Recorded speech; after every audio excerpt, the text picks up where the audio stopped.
रात के 12 बज रहे थे। एक लड़की जिसकी उम्र तकरीबन 8 साल की थी, वो रोड पर चलती हुई दुकान पर चीज लेने जा रही थी।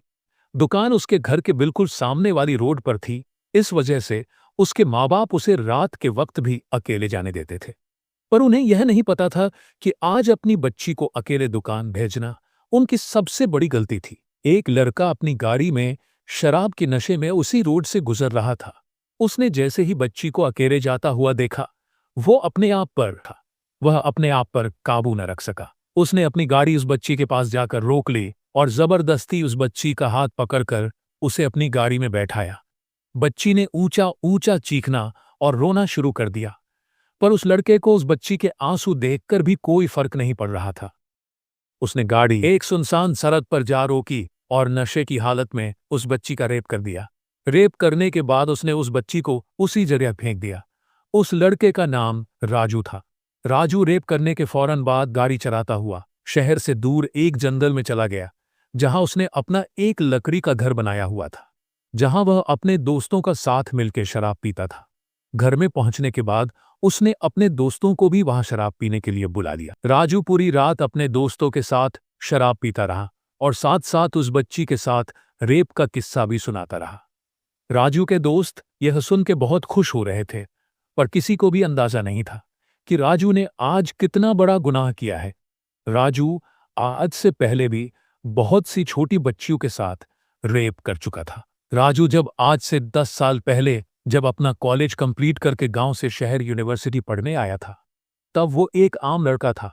वो रोज सुबह उठ के गांव से यूनिवर्सिटी आता और अपनी यूनिवर्सिटी की क्लासेस लेके गांव वापस चला जाता, पर उसे रोज शहर से गांव जाने में बहुत वक्त लग जाता था।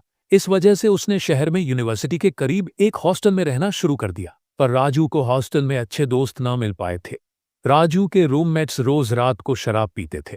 आहिस्ता आहिस्ता यह आदत राजू को भी लग गई। राजू ने रोज रात को शराब पीना शुरू कर दिया। राजू और उसके रूममेट्स शराब पी के शहर की गलियों बाजारों में घूमते थे। राजू को भी नशा करने में मजा आना शुरू हो गया था। उसने शराब के साथ साथ चरस और हीरोइन का भी नशा शुरू कर दिया। वह इस नशे में भूल चुका था कि वह गांव से शहर पढ़ने आया था। यूनिवर्सिटी की जो भी फीस उसे घर वाले भेजते वो सारी नशे में उड़ा देता। फीस न जमा करवाने की वजह से राजू को यूनिवर्सिटी ने निकाल दिया। राजू ने इस बात की खबर अपने घर वालों को नहीं दी। वह घर से यूनिवर्सिटी की फीस के इनाम के पैसे लेता और पूरा दिन और पूरी रात हॉस्टल में नशे की हालत में पड़ा रहता। राजू ने गांव जाना भी बिल्कुल छोड़ दिया था। एक दिन अचानक राजू के घर वालों को पता चल गया कि उसे यूनिवर्सिटी से निकाल दिया गया है। यह बात सुनते ही राजू का बाप राजू से हॉस्टल मिलने आ गए। उन्होंने राजू को नशे की हालत में देखा तो वह बहुत परेशान हुए और बहुत समझाने की कोशिश की।